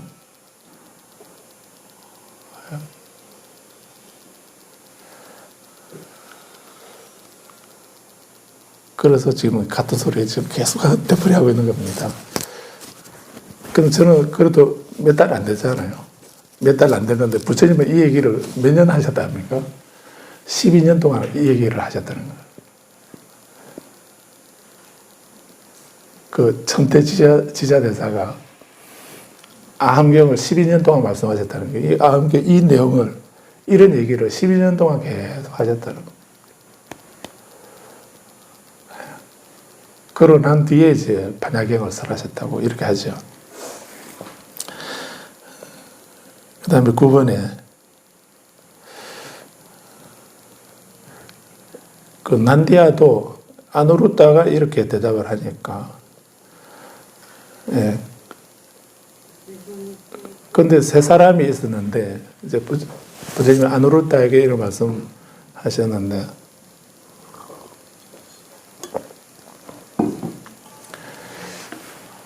난디아하고 김빌라가 옆에 있다가 그 아누루타의 그 대답은 정말 모범적인 대답 아닙니까? 근데 난디아가 그거는 당신 생각일 뿐이고 이렇게 말하게 되면 그건 네 생각일 뿐이고 나는 안 그래 이렇게 하게 되면 어떻게 되겠습니까? 또 김빌라도 옆에 있다가 그거는 당신들 생각이고 내 생각 안 그래 이렇게 하게 되면 그 화합이 있을 수가 없죠. 그래서 9월에서 난디아도 아누루타와 똑같은 대답을 하고 김빌라도 똑같은 대답을 합니다.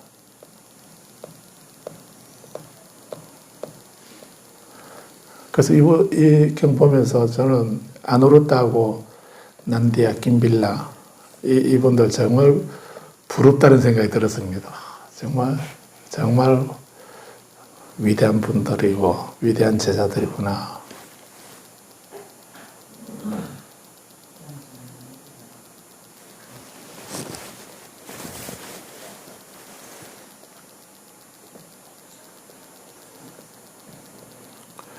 그리고 좀 넘어가서 14번째 보게 되면 부처님은 다 칭찬하시면서 그대들은 참으로 방해를 하지 않고 열심히 정진하고 있는가 이렇게 그 서로 이제 평화롭게 화합하면서 잘 사는 것도 중요한데 그게 제일 중요한 것이긴 하지만은 그 상태에서 우리는 그런 삶을 살려고 출가한 거는 사실은 아니죠. 출가한 거는 이제 괴로움을 소멸을 내게 있는 나의 괴로움을 소멸하기 위해서 우리가 출가한 건데 그래 하려면 우리가 수행해야 되죠. 그냥 화목하게 잘 지내는 거기에서 만족하고 머물러 버리게 되면 출가의 목적이 달성되는 건 아니지 않습니까? 그래서 그렇게 서로 화합하는 거는 수행하는 기본 조건이고 그걸 바탕으로 이제 각자가 수행을 해야 되는 겁니다. 아난다 존자가 거의 한 25년을 이제 부처님을 시봉을 하게 되죠. 그래서 부처님의 일거수일투족을 가장 많이 지켜보고 법문을 가장 많이 들어본 그런 제자라고 해서 아난다 존자를 그 다문제일이라고 이렇게 하고 그리고 경전의 첫머리에도 여시하면 내가 들은 바에 의하면 나는 이렇게 들었습니다 라고 이렇게 시작을 하고 있습니다.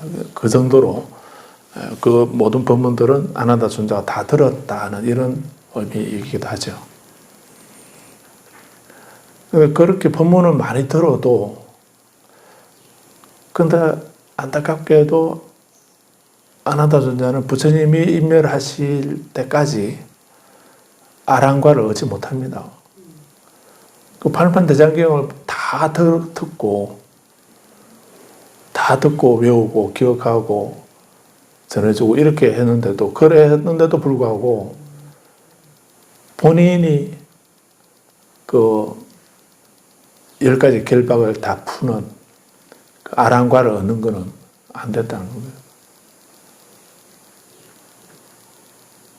부처님도 부처님 법문을 들어도 본인이 수행을 안 하니까 번뇌가 많이 듣는 것만 해가지고는 안 된다는 얘기예요. 그래서 문사수 이렇게 세 가지를 말씀하지 않습니까?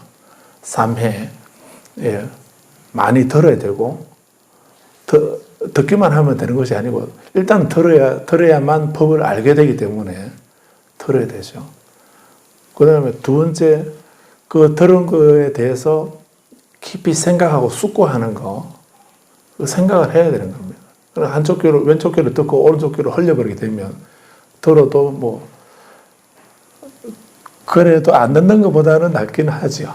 안 듣는 것보다는 나아서 옛날에 여공보살이 얘기한 것처럼 콩나물실에 물을 주게 되면 물이 바로 흘러내려도 그 흘러내리는 그 물을 섭취해서 콩나물은 자란다라고 돌아서면 잊어버려야 된다고 해서 포기하지 말고 그냥 계속 하자 해서 한 자방 끝까지 공부하셨다며 그런 것처럼 그래서 우리가 일단 많이 들어야 만약에 내가 그 말씀을 안 듣게 되면 그 법을 어떻게 알겠습니까? 그 부처님 계시로 이루어지는 거 아니거든요. 들어야 되는 거예요. 많이 들어봐야 됩니다. 지금 뭐 들을 수 있는 조건은 얼마나 잘 갖춰져 있습니까? 아마 얘기가 극락이지 싶습니다. 지금 뭐 불자가 어디서라도 뭐 바로 접속만 하면 굳이 그 동도사, 해인사, 송광사까지 안 가도 뭐 이 자리에서 앉아서 다 듣지 않습니까? 그렇게 할 수 있는 그런 세상, 이 좋은 세상에 살고 있으면서 그 안 듣고 딴전 피우게 되면 안 되죠. 그래서 일단은 많이 들어야 되고 듣기만 하면 되는 것이 아니고 들은 것을 숙고를 해야 되는 겁니다. 콩나물이 그 흘러가는 물을 섭취하는 것처럼 그 숙고를 해야 그게 내 것이 되는 겁니다.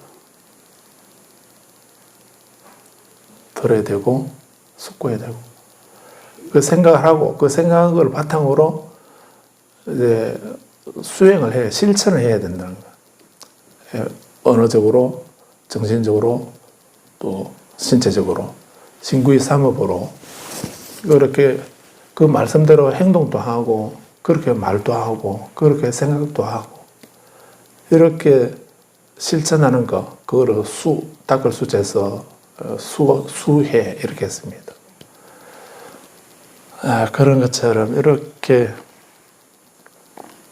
문사수를 해야 된다라고 이렇게 사막을 말씀하시는데 아난다 존자가 일생 동안 부처님 말씀을 다 듣기는 했지만은 듣고 숙고까지 했을지라도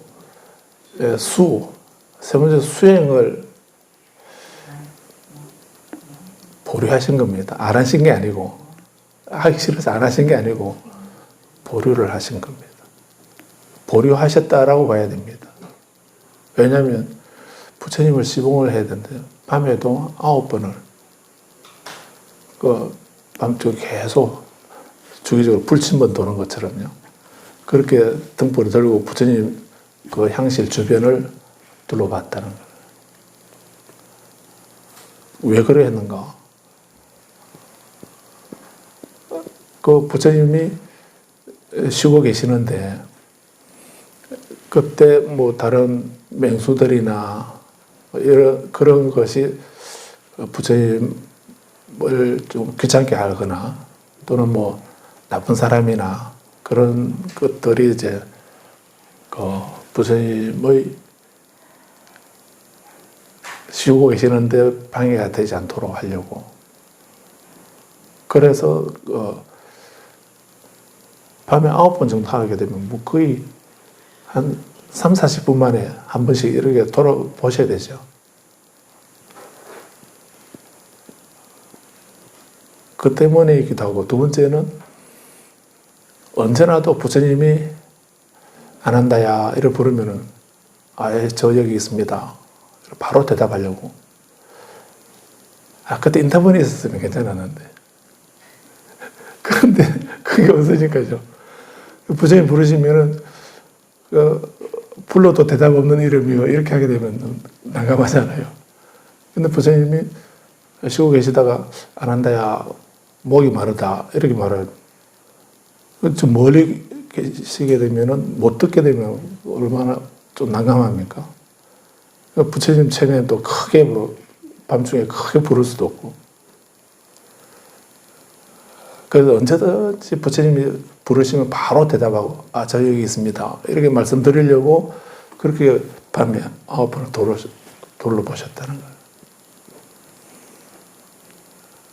그는 명상주제를 받아서 아난다가 다른 곳에 홀로 수행을 하려고 홀로 다른 곳을 가버리게 되면 그런 시봉을 못 하잖아요. 그래서 문사수에서 수를 아난다 존자가 하기 싫어서 안 한 게 아니고요. 할 줄 몰라서 안 한 것도 아니고. 그런데 잠시 보류했다라고 봐야 됩니다. 부처님 시봉하려고. 시자니까. 그래서 부처님이 임멸하실 때도 그 10대 제자들이 다 아란이 되고 이렇게 하셨는데 아란이 되었다는 말은 본인의 고를 다 없앴다는 이런 말이기도 하죠. 그건 안 한다는 그게 남아있었던 겁니다. 부처님이 열반을 드신다고 그러니까 열반 드시려고 마지막 이제 선생이 들어서 호흡을 조절하고 계시는데 그리고 부처님이 옆에 다른 비구에게 아난다가 어디 있냐로 이렇게 부처님은 찾으십니다. 그러니까 옆에 비구가 저 아난다 그 문에 기대서 울고 있습니다. 라고 대승열반경에는 그 말이 없습니다. 근데 남전열반경에는 빨리연 열반경에 그런 표현이 있습니다. 안한다가 부처님이 열반을 드신다는 그걸 이제 받아들여야 되는데, 그때 그 노 비구가 문에 기대가지고 막 눈물을 흘리고 있는, 스승이 지금 떠나시려고 한다는 거를 생각하면서 눈물을 흘리고 있는. 만 가지 그 생각에 교차했겠죠.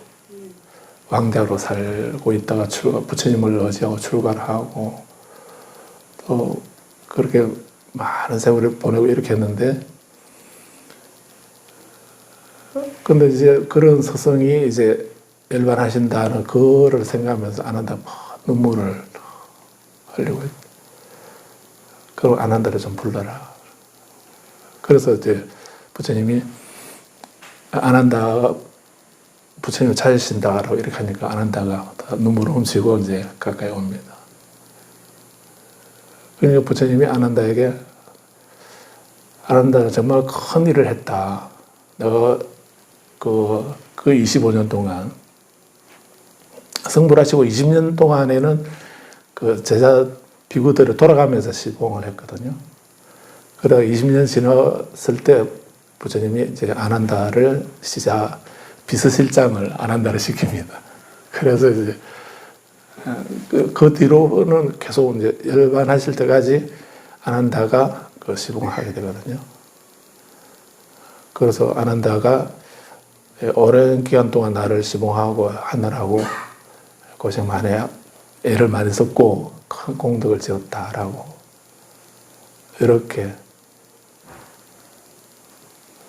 부처님이 그 인정해 주시는, 칭찬하시는 그 말씀을 하시죠.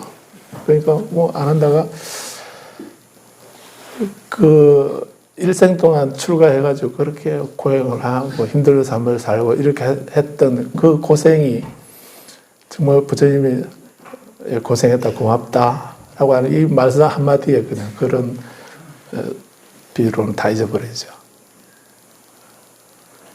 그냥 부처님이 인멸하시기 전에 그 노고를 부처님이 치하를 하셨다는 게 중요한 겁니다. 그리고 이제 부처님은 열반 드시게 되는데, 열반 드시고 난 뒤에 이제 시봉할 일은 없지 않습니까? 그때 이제 안한다고 수행을 하시는 겁니다. 수행을 얼마나 하시는가?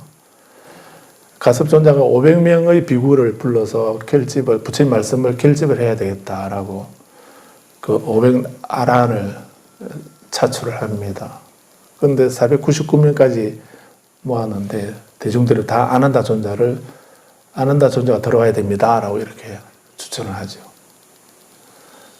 근데 안한다 존자가 아직 아란이 아니기 때문에 들어갈 자격이, 학위를 안 받았으니까 들어갈 자격이 없거든. 근데 대중들이 원하니까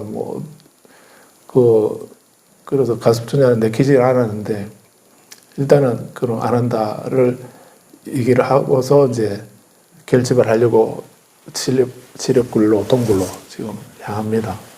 걸어가고 있는데, 안한다 존자가 대중들이 원하니까 뒤따라가기는 하면서도 그 생각이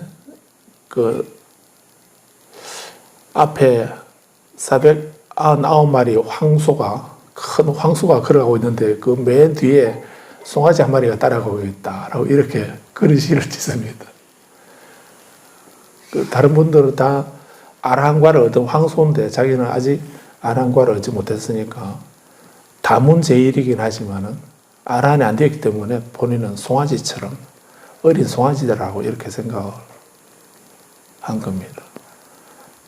그러니까 옆에 다른 비구가 뭘 그렇게 걱정하냐, 지금부터 수행하면 되지 않느냐라고 이렇게 안한다에게 이제라도 수행을 해라 라고 이렇게 얘기를 합니다. 그 말을 듣고 이제 수행해야죠 하면서 바로 수행을 하는데, 하룻밤 철야정진을 합니다. 용맹정진을 하는데 초야가 지나고 중야가 지나고 후야가 새벽이 되어서 밤새 계속 걷기 명상을 하면서 이제 그 수행을 하다 했으니까 새벽이 되니까 피로하지 않습니까? 저는 좀 쉬고 싶다는 생각이 일어나는 순간 멈추어서 쉽니다. 쉬어야 되겠다라고 이렇게 멈춰서 이제 오른쪽 옆구리를 이렇게 누우려고 잠시 좀 쉬려고 하는데 머리가 베개에 머리가 닿으려고 하는 그 순간에 아난다 존자가 아랑과를 얻었다고 이렇게 되어 있습니다. 그런데 일생 동안 아랑과를 얻지 못했던 것을 그 하룻밤 정진해가지고 아랑과를 얻었다는 것도 좀 놀랍지 않습니까? 아난다 존자가 그렇게 담문을 했지만 담문을 하고 숙고를 하고 이해를 했는데 그 수행을 보류하고 있다가 그 바탕이 되어 있기 때문에 바로 하룻밤 정진하고도 바로 아랑과를 얻게 되었다라고 하는 그 산정인이다라고 이렇게 볼 수가 있습니다. 그래서 우리가 서로 화목하고 편안하게 잘 지내는 것도 중요하고 방해하지 않고 열심히 정진하는 거 이거는 내가 해야지 다른 사람을 대신해 주는 것이 아니다 이런 얘기입니다. 그래서 우리 수행도 마찬가지입니다.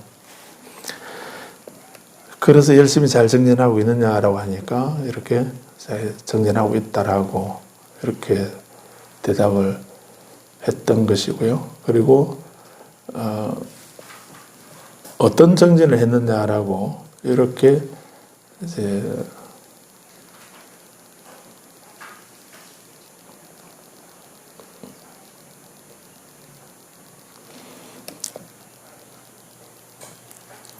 246쪽에 16번째 보게 되면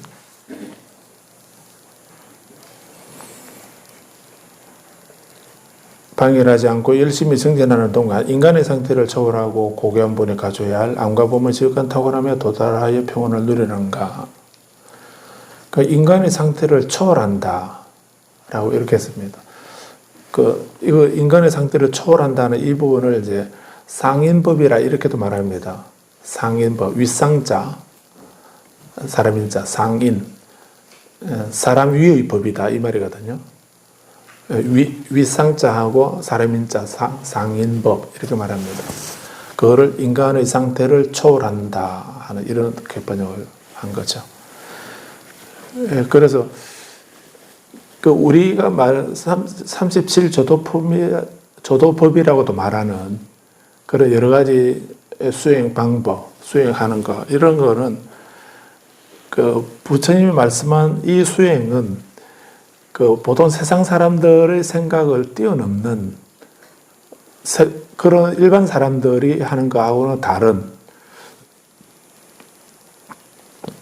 그런 법이라고 해서 인간의 상태를 초월한 법이다라고 이렇게 말한 겁니다. 그래서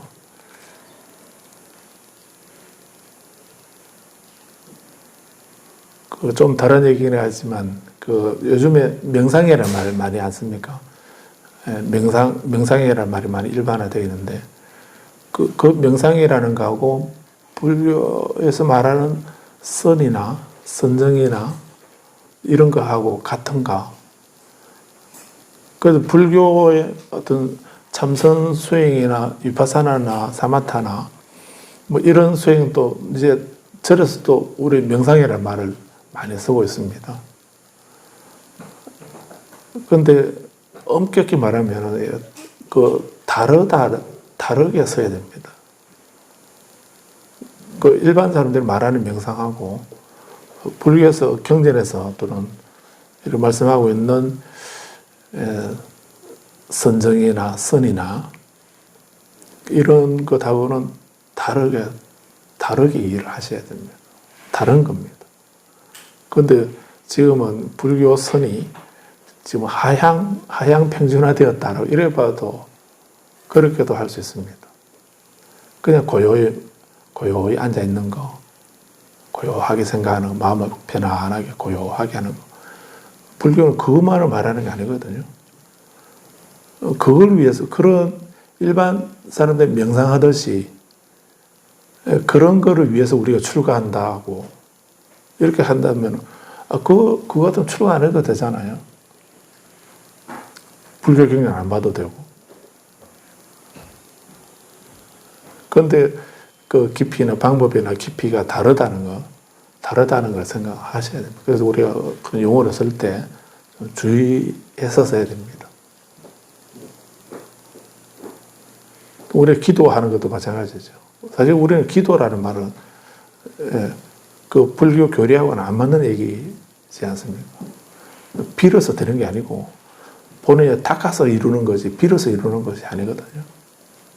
그래서 수행해서 이루는 거지 기도해서 빌어서 얻는 것이 아니기 때문에 우리는 기도라는 말을 쓰면 안 된다는 이런 얘기예요. 그래서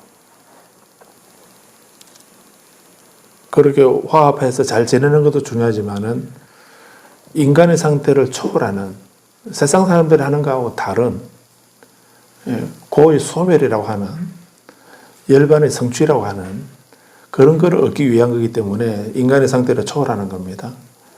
그리고 고귀한 분이 가져야 할 암과 범의 지극한 탁월함에 대해서 도달하여 평온을 누리느냐라고 이렇게 물었습니다.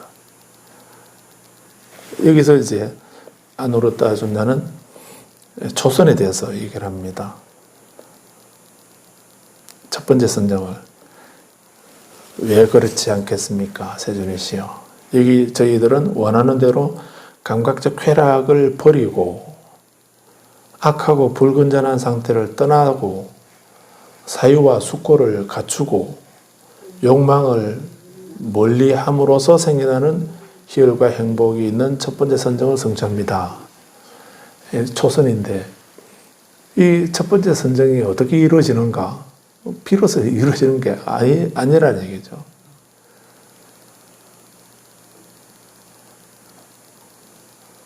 첫 번째 선정을 이루려면 조건이 뭡니까? 첫 번째, 감각적 쾌락을 버리는 겁니다. 한쪽으로는 감각적 쾌락을 늘 탐닉하면서, 그리고 방석에 앉아서 이제 그 깊은 선정 삼매를 얻겠다고 앉아있으면 얻어지겠습니까? 안 된다는 겁니다. 먼저 감각적 쾌락을 버리는 것. 두 번째, 악하고 불건전한 상태를 떠나는 것. 악하고 불건전한 상태를 떠나야 된다. 그거는 그대로 놔두고, 그거는 섭이고, 우리 생활이고, 익숙한 거고 하니까, 그건 그대로 놔두고, 거기다가 이제 하나 더 명상을 통해서 또는 수행을 통해서 내가 깊은 삼매를 선정을 얻고 해탈을 얻겠다. 이렇게 한다면, 그거 안 된다는 얘기입니다.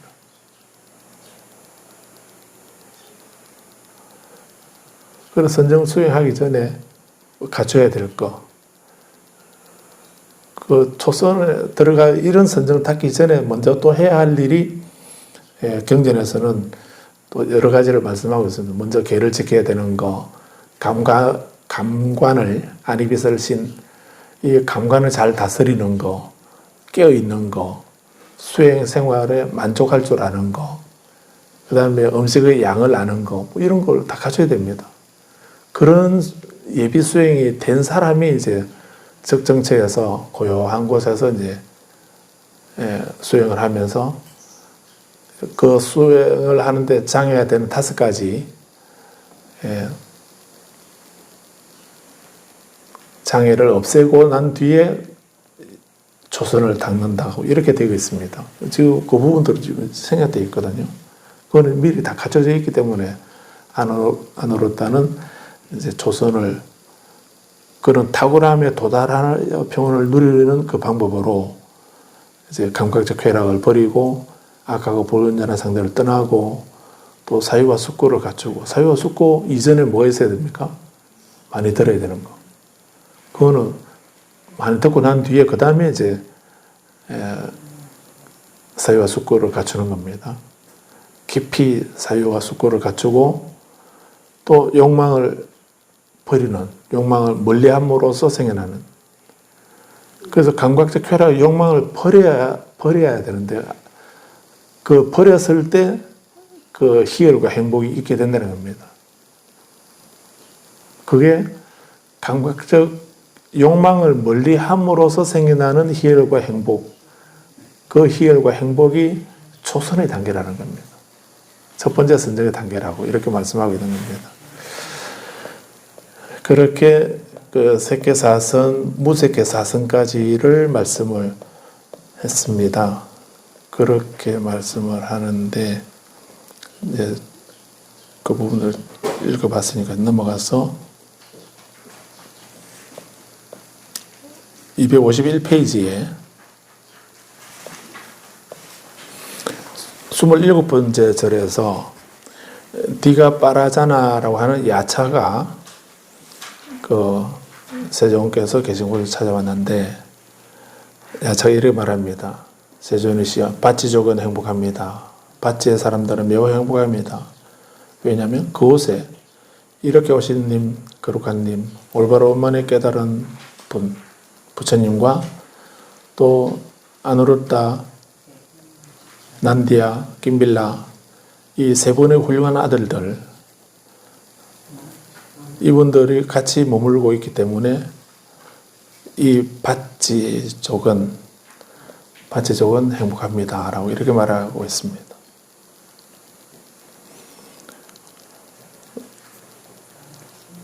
바찌는 리차비족과 비디아족이 함께 속한 종족이다 라고 되어 있고, 바찌족의 수도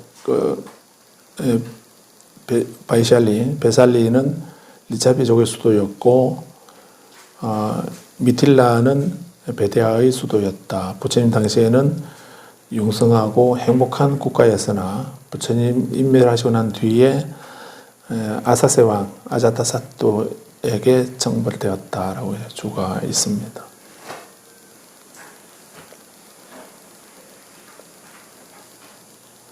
금강경에 이 경에 있는 곳은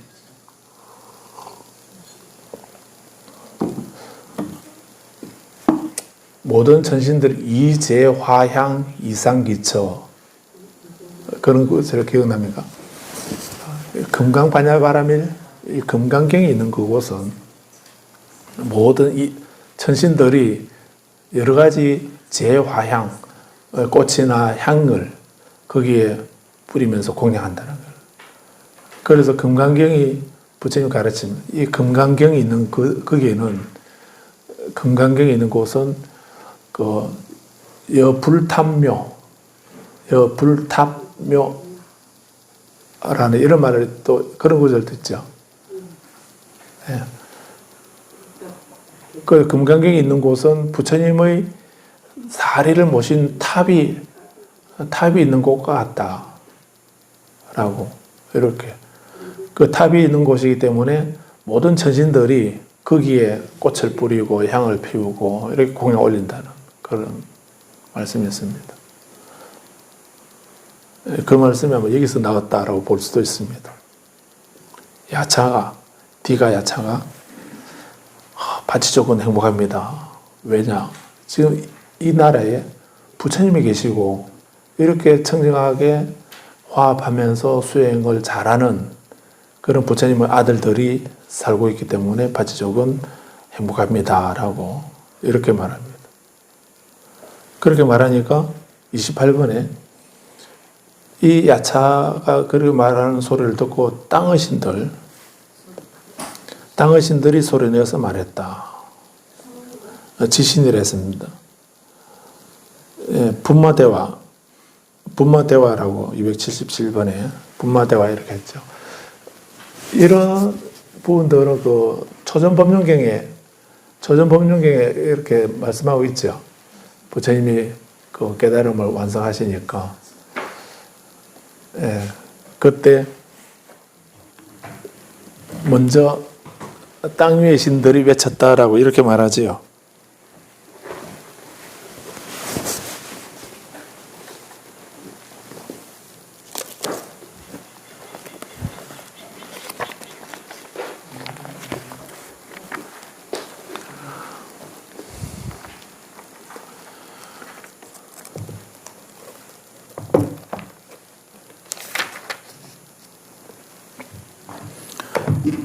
조정법륜경 31절 29절에서 교진이요. 꽃단야가 어떠한 것이든 생기는 것은 그 모두가 소멸하는 것이다 라고 순서가 떼묻지 않는 진리 눈이 생겨났습니다. 생겨났습니다. 라고 이렇게 말씀하죠. 이건 그 수다원의 오도송이라 이렇게도 말합니다. 그런데 이와 같이 세종께서 가르치는 수레바퀴를 굴리실 때에 땅 위 신들이 소리쳤다. 세종께서는 바라나시시의 이시바타나에 있는 미가다야 공원에서 위없는 가르침의 수레바퀴를 굴리셨으니 어떠한 수행자 사문, 성직자 바라문, 신이나 악마나 하느님이나 세상에 어떤 자도 결코 멈출 수 없도다. 이렇게 탄성을 지르게 되죠. 그 미가다야 공원에서 말씀하신 위없는 가르침의 수레바퀴를 굴렸다라고. 이 위없는 수레바퀴가 그 내용이 뭐였던가요? 그게 고지멸도 사성제죠. 그래서 이 사성제는 아까 말씀드린 불교의 시작은 고에 대한 직시에서 시작된다. 고성제. 그 다음에 두 번째 불교의 종점은 마지막은 고에 대한 소멸. 그 고의 소멸이 사성제에서 멸성제지요. 그래서 불교의 시작과 끝은 사성제라는 이런 얘기이기도 합니다. 그래서 이 사성제의 이 가르침은 고의 원인, 고의 소멸, 고의 소멸에 이르는 길, 발정도, 이거는 위없는 가르침의 수레바퀴. 그래서 이런 말씀은, 이 말씀은 성직자나 수행자나 성직자나 신이나 악마나 하느님이나 세상에 어떤 자도 결코 멈출 수 없는, 굴려본 적이 없는, 또 멈출 수 없는 그런 위대한 수레바퀴를 법문을 하셨다 하는 이런 의미이죠. 이 소리를 그 분마대와 옆에 빨리 열어보면은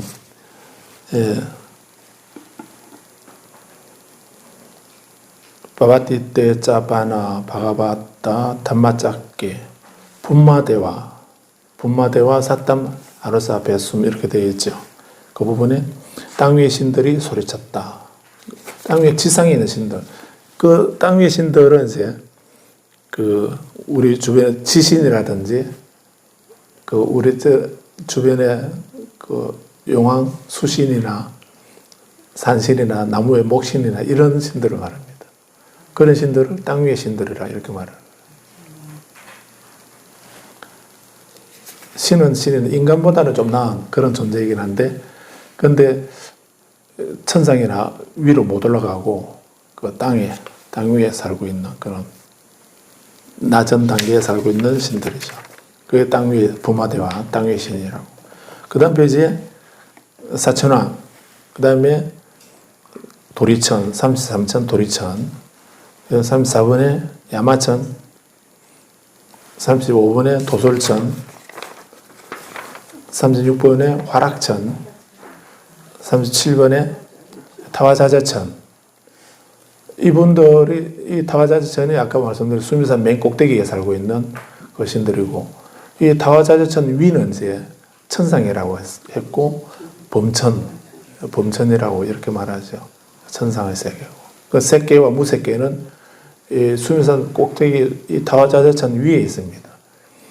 그래서 우리가 선정 수행을 하게 되면, 선정 수행해서 이제 좀 깊어지게 되면, 그 다음에 욕계를 벗어나서 색계의 초선에 도달하거나 무색계의 사선에 도달하는 그런 선정에 이제 올라가서 마지막에 그 승부를 하게 되겠지만, 근데 색계 초선을 얻으려고 불자님 우리는 아직 그걸 수행 안 해보셨기 때문에 그런 일이 없는데 아마 금생에는 안 일어날지도 모릅니다. 그런데 불자님이 좀 수행을 좀 해가지고 초선을 얻으려고 하게 되면 이 타와자자 천왕이 방해를 합니다.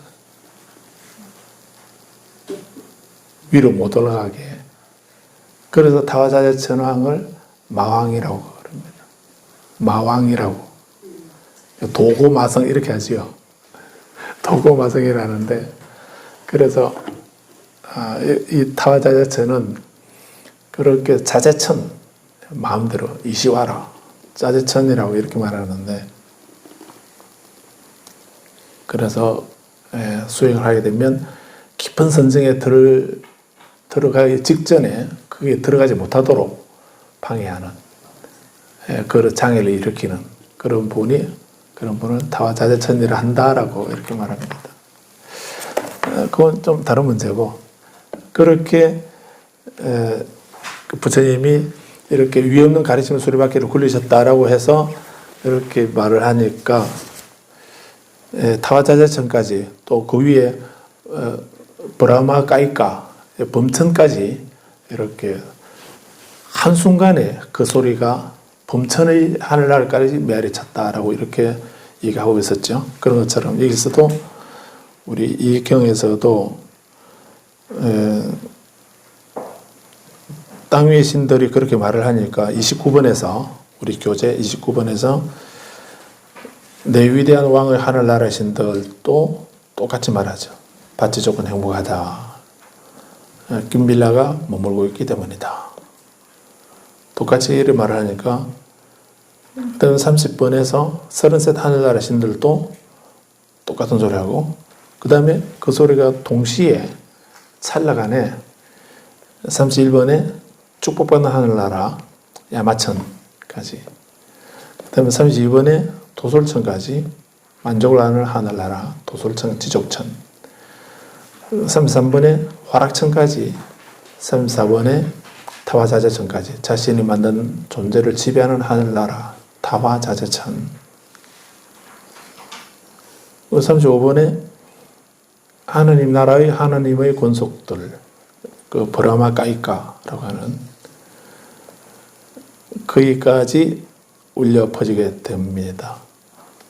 그래서 그 신들도 바치족은 255페이지 바치족은 참으로 행복하다. 그곳에 부처님이 계시고 세 번의 훌륭한 수행자가 머물고 있기 때문이다 라고 말하게 되죠. 이와 같이 해서 그들 존자들은 그 순간 그 찰나에 하느님 나라에까지 알려지게 되었다. 이렇게 소문은 순식간에 퍼지는 겁니다. 순식간에 SNS를 통해서 순식간에 찰나간에 퍼지게 되는 겁니다. 범천까지. 그러니까 이제 36번에서 디가여 야차, 디가 야차여 그러하다. 이들 세 훌륭한 아들들이 집에서 집어오는 곳으로 출국한 까닭에 훌륭한 집안이 이들 세 훌륭한 아들에게 청정한 믿음을 일으키면 그 집안에 오랜 세월 이익과 행복이 있을 것이다.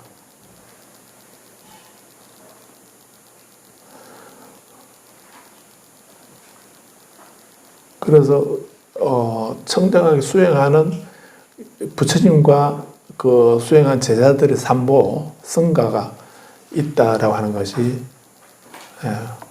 그분들에게 오랜 세월 이익과 행복이 있게 된다는. 그래서 우리 아문노로는 또 우리 전통적으로 한 아들이 출가하게 되면 구족이 생천한다.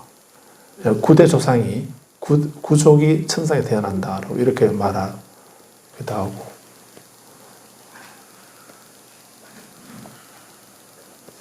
좋은 일이 있으면 전생에 나라를 구했나 이렇게 하잖아요. 또 3대 정성을 해야 3대 정성을 해야 한 대 정성을 한 대 하기도 어려운데 3대로 정성을 해야 한 아들이 출가한 사람이 나온다고 뭐 이렇게도 얘기하나요? 그 불자님은 그런 생각 안 하죠. 다른 사람들은 루저들이 출가하는 줄로 이렇게 생각할지도 모르겠습니다. 그런데 출가를 하게 되면 그렇게 그런 청정한 수행자들이 살고 있다면은 한 집안에 훌륭한 집안에 그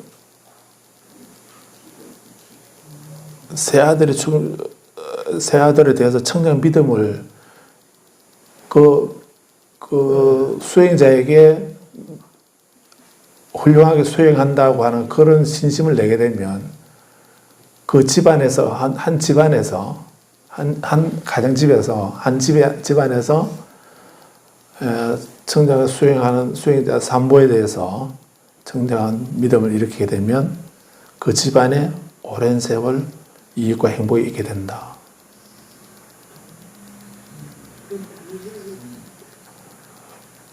그래서 이 청정한 수행자들이 귀한 이유가, 중요한 이유가 그게 있습니다.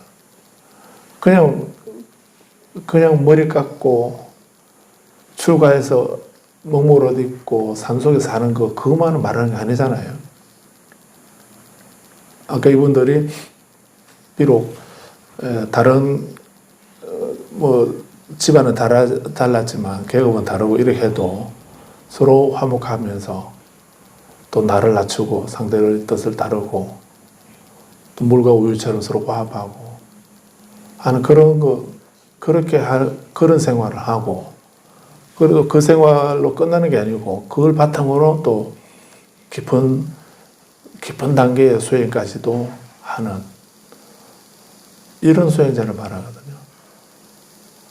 그런 분을 우리는 다른 말로 선지식이라 이렇게도 말하는데, 그런 선지식이 있기만 하다면, 그런 수행자가 있다면은 그 수행자에 대해서 청정한 믿음을 우리가 일으키게 되면은 그 집안에 오랜 세월 이익과 행복이 있게 됩니다. 그런 청정한 수행자가 아니면은 별로 영업 없을지도 모릅니다.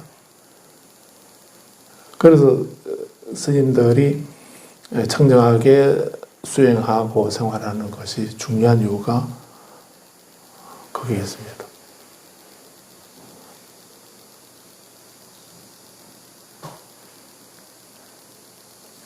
(37번에) 훌륭한 집안의 가족들이 그런 믿음을 일으키면은 그 가족들에게 오랜 세월 이익과 행복을 얻게 된다, 잃게 된다고. 38번에 한 마을에서 마을 사람 전체가 그런 청정한 믿음을 일으키게 되면 그 마을에 오랜 세월 이익과 행복이 있게 된다고. 39번에 한 동네에서, 40번에 한 도시에서, 41번에 한 나라에서, 42번에 그냥 귀족들이 그런 믿음을 일으키게 되면 그 귀족에게 이익이 있게 된다고. 한 사제가 사제들이 그런 믿음을 일으키게 되면 그 사제들에게, 44번에 평민들이 그런 믿음을 일으키면 평민들이 이익을 얻게 되고, 45번은 노예가 믿음을 일으키게 되면 그 노예에게 그런 이익이 있게 된다고 이렇게 말씀합니다. 46번에서 이들 세 훌륭한 아들들이 집에서 집 없는 곳으로 출가한 까닭에 신들과 악마들의 세계, 하나님의 세계, 성직자들과 수행자들의 후예들, 그리고 왕들과 백성들의 세계가 이들 세 훌륭한 아들에게 청정한 믿음을 일으키면 그 신들의 세계, 악마들의 세계, 하나님의 세계, 성직자들과 수행자들의 후예들, 그리고 왕들과 백성들의 세계에 오랜 세월 이익과 행복이 있을 것이다. 디가요, 이 훌륭한 세 아들들이 많은 사람의 이익을 위하여, 많은 사람의 행복을 위하여, 세상을 불쌍히 여겨 신들과 인간의 행복을 위하여 어떻게 실천했는지를 봐라. 이렇게 말씀하시니까 디가 바라자나는 만족하여 세존께서 말씀하신 것을 기쁘게 받아들였다.